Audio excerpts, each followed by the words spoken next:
Baik, selamat pagi adik-adik semua. Selamat pagi, Ibu. Selamat pagi, Bu. Selamat pagi, Bu. Apa kabar? Selamat pagi, Bu. Kabar baik, Ibu. Syukurlah, Ibu harap kalian dalam keadaan sehat walafiat.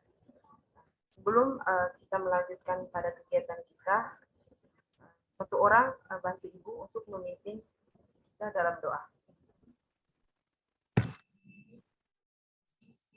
Adik Anjeli.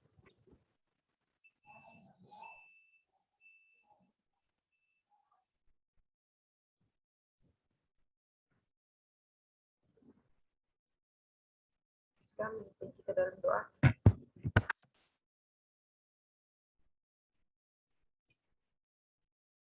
Oke, baik, karena tidak ada yang mau memimpin doa, Ibu sendiri Ya, Ibu. Memimpin doa. Saya ingin memimpin doa, Ibu. Kenapa, Adik? Saya ingin memimpin doa, Ibu. Silakan, Adik. Baik. Ibu dan teman-teman, marilah kita berdoa menurut ajaran dan keyakinan kita masing-masing. Izinkanlah saya membawakan doa ini secara iman dan kepercayaan saya Katolik. Marilah kita berdoa. Dalam nama Bapa dan Putra dan Roh Kudus. Amin. Tuhan Yesus Kristus, terima kasih atas berkat perlindungan yang masih Engkau nyatakan pada kami hingga saat ini. Tuhan, bagi kami akan memulai kegiatan kami, sudilah kiranya Engkau memberkati kegiatan kami dari awal kegiatan hingga pada akhir kegiatan dengan selamat. Tuhan, itu saja doa dan permohonan kami.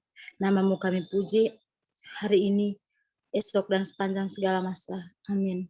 Dalam Bapa dan Putra. Amin. Terima kasih untuk Adik Ocin yang sudah membawakan kita dalam doa. Sebelum kita ke tahap berikutnya, alangkah baiknya kita memperkenalkan diri dulu. Ibu akan memperkenalkan diri terlebih dahulu, sesudah itu baru adik-adik. Nah, perkenalkan, nama Ibu Bergita Indah. Adik-adik bisa panggil dengan Ibu Indah. Silakan kepada adik-adik untuk memperkenalkan diri.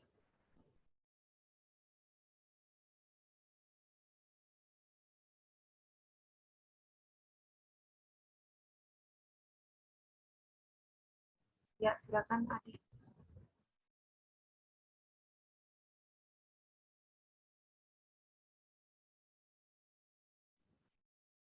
Silakan yang sudah mengangkat tangan. Baik, terima kasih atas kesempatan yang diberikan kepada saya. Perkenalkan, nama saya Angelia Carmelanita Sumupurap, biasa dipanggil Angeli. Terima kasih, Bu. Ya, kepada adik-adik yang lain silakan untuk memperkenalkan diri kalian.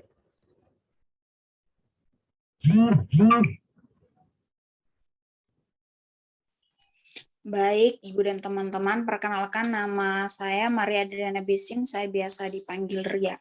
Terima kasih.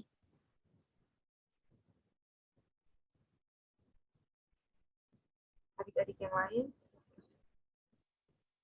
Baik, perkenalkan nama lengkap saya Apriliano Boy Junior, bisa dipanggil Boy. Terima kasih banyak, Ibu. Sama.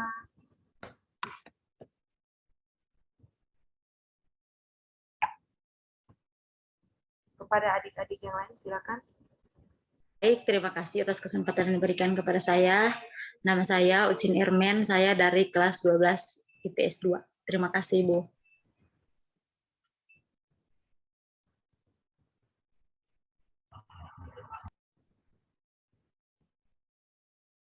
Kepada adik-adik yang belum memperkenalkan diri silakan. Baik, perkenalkan nama saya Andi Zawak, biasa dipanggil Andi. Terima kasih, Ibu. Sama-sama. Ya, baik. Nama saya Dimas, saya kelas 12A. Baik, terima kasih karena kita sudah memperkenalkan diri kita masing-masing. Sebelum kita lanjut, Ibu ingin menyetujui waktu kegiatan kita. Menurut adik-adik, kegiatan kita berapa jam begitu? Atau berapa menit? Silakan adik-adik, mungkin adik Ocin. Kalau dari saya, Ibu, 30 menit saja. Bagaimana adik-adik yang lain? Apakah setuju dengan pendapatnya adik Ocin? Setuju, Ibu. Kas. Oke, baik. Karena kita sudah memperkenalkan diri, sudah menyetujui waktu, sekarang Ibu akan menjelaskan materi kita tentang motivasi belajar. Mungkin adik-adik di sini sudah pernah mendengar atau sudah pernah membaca tentang pengertian motivasi belajar. Pernah dengar Ibu, cuman tidak pernah ini tahu dia punya pengertiannya seperti apa. Hanya dengar dia punya kata-kata saja. Baik, karena adik-adik semua belum mengetahui apa itu motivasi belajar. Nah, di sini Ibu akan menjelaskan pengertian motivasi belajar. Nah, motivasi belajar adalah dorongan yang timbul dari dalam diri siswa dan dari luar diri siswa. Nah, motivasi belajar ini terdiri atas dua faktor. Yang pertama, faktor intrinsik. Nah, dalam faktor intrinsik ini terdapat beberapa hal. Yang pertama, minat. Nah, minat merupakan ketertarikan individu terhadap sesuatu di mana minat belajar yang tinggi akan menyebabkan belajar siswa menjadi lebih mudah dan cepat. Yang kedua adalah cita-cita. Nah, cita-cita ini harus dibarengi dengan kemauan serta sikap dan kepribadian. Nah, seorang dengan kemauan besar didukung pula oleh cita-cita, maka akan menimbulkan dorongan yang besar untuk meraih apa yang diinginkan atau apa yang dicita-citakan itu. Yang ketiga adalah kondisi siswa. Seorang siswa dalam proses pembelajaran, jika kondisi fisiknya terganggu, maka siswa tersebut tidak bisa berkonsentrasi terhadap pembelajaran yang diberikan oleh guru mata pelajaran. Nah, di situ konsentrasi siswa dan juga nilai yang didapatkan siswa juga akan terganggu. Yang berikut adalah faktor ekstrinsik. Nah, faktor ekstrinsik ini meliputi lingkungan keluarga. Seperti yang kita tahu, lingkungan keluarga ini sangat berperan penting dalam memotivasi belajar siswa. Nah, jika keluarga tidak memotivasi belajar anak, misalnya seorang anak dalam belajarnya atau ada tugas yang diberikan oleh guru, orang tua tidak membantu untuk mengerjakannya, maka anak tersebut tidak bisa tahu, atau mungkin anak tersebut akan mendapatkan nilai yang jelek karena apa yang dia kerjakan tidak sesuai dengan apa yang guru harapkan. Yang kedua itu adalah dalam lingkungan pendidikan. Nah, dalam lingkungan pendidikan, misalnya seorang anak mungkin dalam proses pembelajarannya, mungkin pulpennya atau bukunya tidak ada, maka akan sangat mengganggu proses pembelajarannya. Mungkin dia akan dimarahi oleh guru, ataupun ia tidak akan dapat mengetahui pembelajaran ataupun materi yang diberikan oleh guru karena dia tidak mencatat apapun materinya. Nah, yang berikut adalah lingkungan masyarakat. Nah, adik-adik, lingkungan masyarakat juga sangat berperan penting terhadap motivasi belajar anak. Ibu kasih contoh, misalnya seorang guru di sekolah memberitahu kepada anak untuk ada adik-adik jangan lupa untuk pergi ke gereja atau melaksanakan ibadah. Nah, ketika pulang ke rumah, adik-adik ini melihat guru yang memberitahu mereka untuk selalu mengikuti ibadah apa semua, dia tidak mengikuti ibadah, maka di situ anak-anak berpikir, ya sudah, guru yang menasihati kami saja tidak mengikuti ibadah, apalagi kami. Nah, seperti itu adik-adik. Nah, itu materi yang Ibu bawakan pada pagi hari ini. Mungkin dari adik-adik ada yang belum mengerti atau ada yang ingin bertanya, Ibu persilakan.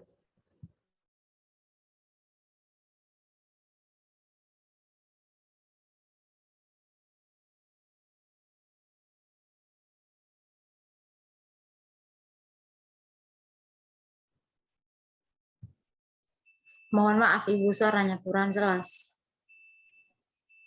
Mungkin dari adik-adik semua ada yang ingin bertanya tentang materi yang sudah Ibu bawakan tadi?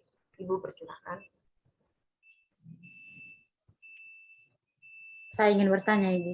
Ya, silakan Adik Ocin.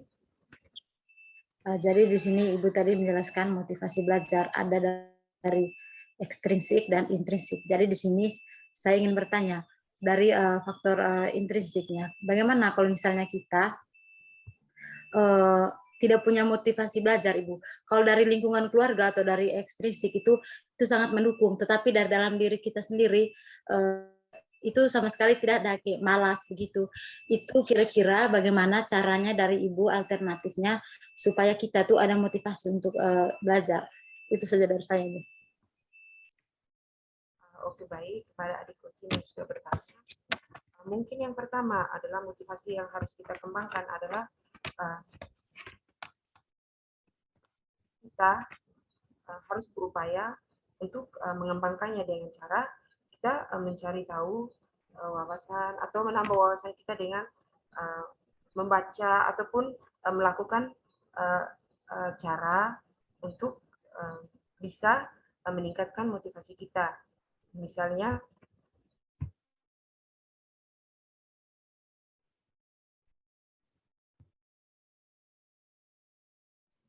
baik, saya akan melanjutkan. Misalnya kita berusaha untuk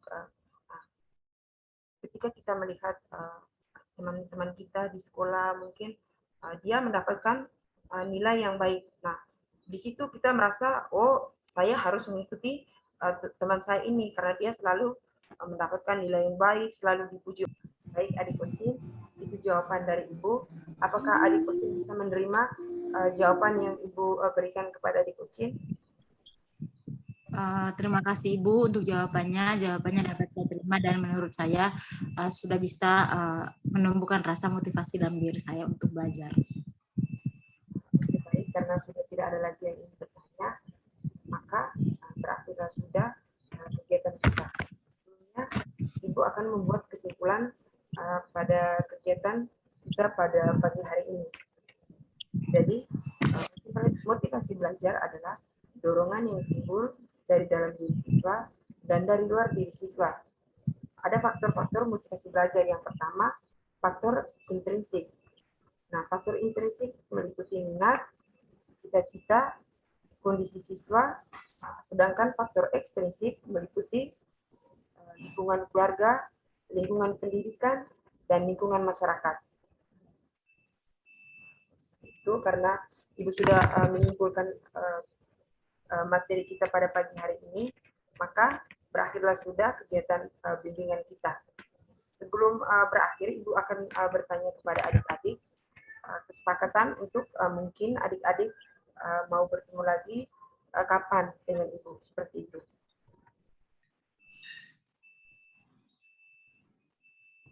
Selamat pagi Ibu.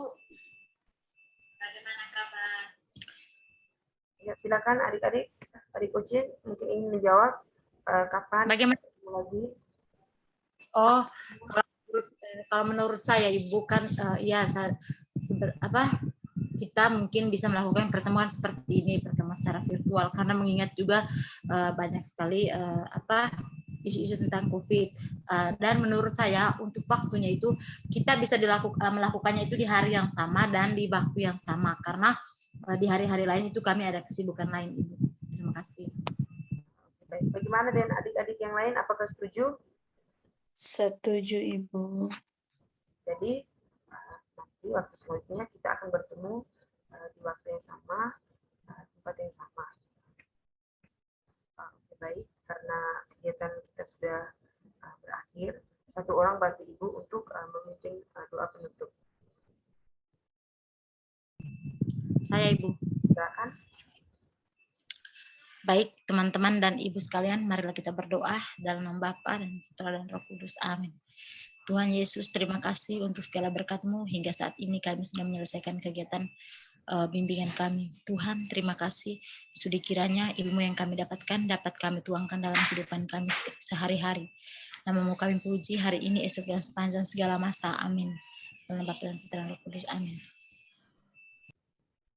terima kasih kepada adik-adik yang sudah mau bergabung dan sudah mengikuti kegiatan bimbingan kelompok kita pada pagi hari ini.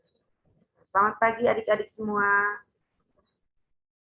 Selamat pagi, Ibu. Selamat pagi.